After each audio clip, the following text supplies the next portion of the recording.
askreddit.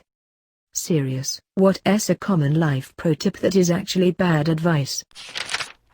Just be yourself. You're perfect just the way you are and never let anyone change you. Are double-edged swords preventing many people from growing out of horrid habits or bad personality traits. If a lot of people are telling you to change your behavior, chances are you're gonna mess up your life if you don't pay attention. Yes, especially the thing about change. People seem to have this idea that change is this bad thing when not changing can lead to stagnation. Sometimes change isn't bad, especially if you learn and become a better person and become more you. We are all perfectly imperfect. I was looking for the just be yourself one. First impressions count and you shouldn't take the line at face value. What it's supposed to mean is you should have faith in what you have, in the hope you'll be less stressed out and less awkward, but too often it gets you negligent, careless. What it really should be is be the best yourself. When dating, or during interviews, you want to show what makes you proud, what makes you interesting. If you're a geek, fine, talk about why the Permian period is the best if that's what she's into, but don't just blindly give everything you have. I kind of have no excuses drilled into me, but sometimes there are legit reasons why you can't do something. Also, not everything has a Hollywood ending. Sometimes you can't do something. Sometimes you fail and have to give up. Being realistic about that isn't a bad thing. My parents drilled this into me, so when I got extremely stressed and depressed in school, instead of telling teachers, "Hey, I'm not in a great mental state, can I have an extra day?" I just didn't do it and nearly failed half my classes. Looks don't matter.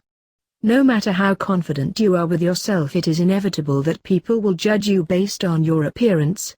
You shouldn't judge a person on their looks, but the fact of the matter is that a lot of people will, and you need to adapt to that. You should do some math before accepting a raise, because it might put you in the next tax bracket and you actually take home less money. That's not how tax brackets work. Let's say the first tax bracket is $10,000 at 10%. That means you fork over $1,000 to Uncle Sam and take home $9,000. For the sake of simplicity, let's assume the next tax bracket is 20%. You are offered a raise of $500, making your total income $10,500. This does not mean the entire $10,500 is taxed at that 20% rate. That first $10,000 is taxed at 10%. Then the remaining $500 in the next tax bracket is taxed at 20%, which is $100. Out of that $10,500, you fork over $1,100, and take home $9,400. You take home $400 more. Never reject a raise just because it puts you in the next tax bracket. There is no such thing as taking home less money because you are in a higher tax bracket. Edit: this is only about tax brackets. There are still plenty of good reasons to reject a raise, that is benefits cliffs, pay not matching new workload, etc. I'm just here to say that losing money because you get taxed more is not one of them, because that doesn't exist / that's not how the tax brackets work. Edit 2. This is also specific to the US, not commenting on other countries' tax structures. Never give up. Sometimes you should give up. Sometimes you'll try your best and it still won't work out. My favorite version of this: it's better to be at the bottom of a ladder you want to climb, than halfway up one you don't. This quote inspired me to quit my career of 10 years and go back to school. Best decision I ever made. If you do what you love, you will never work a day in your life.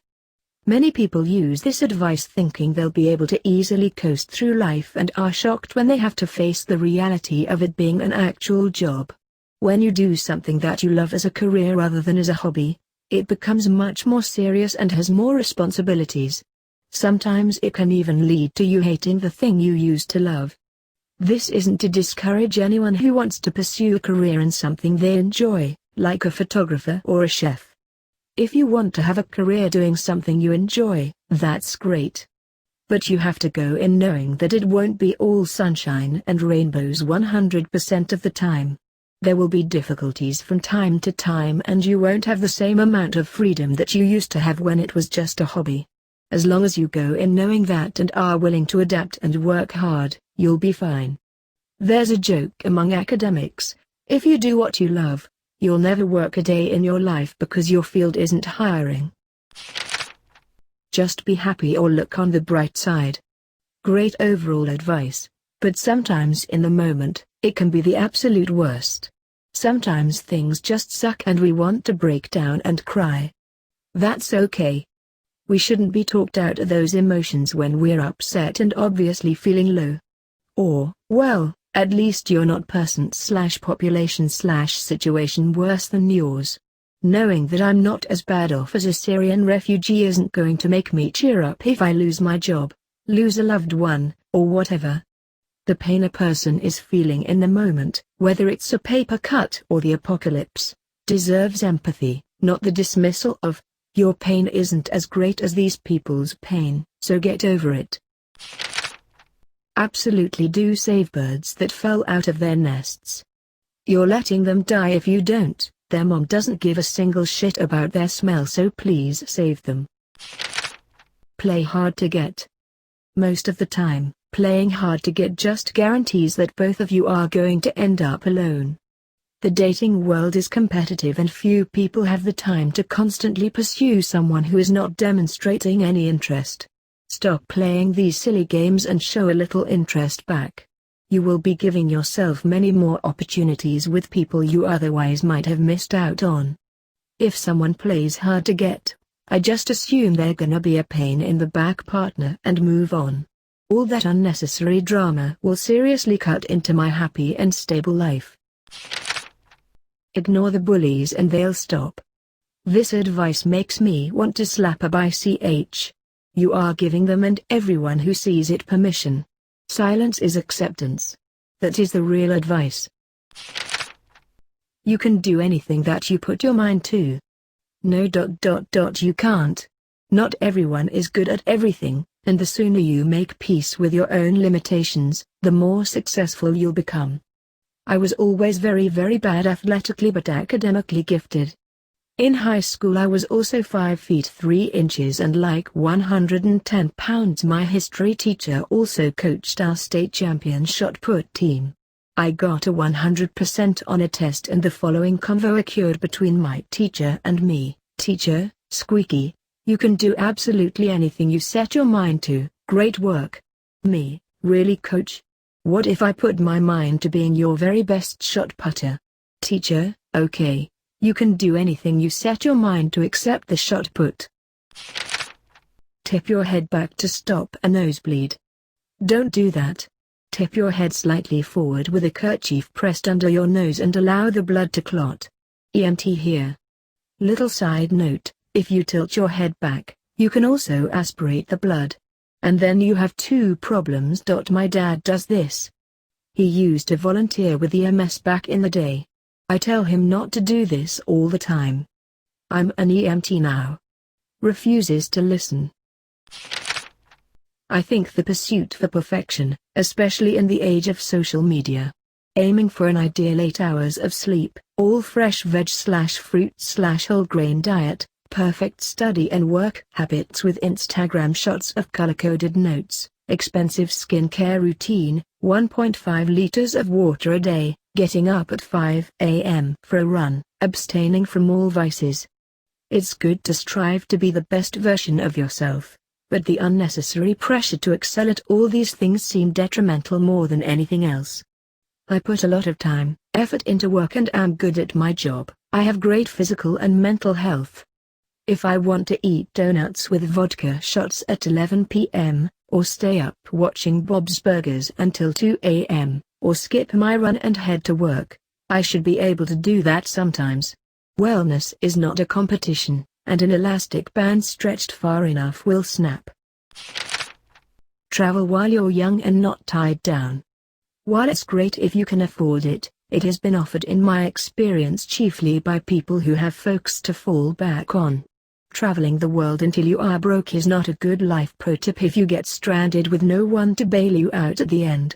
Plus, who says you'll be tied down when you're older?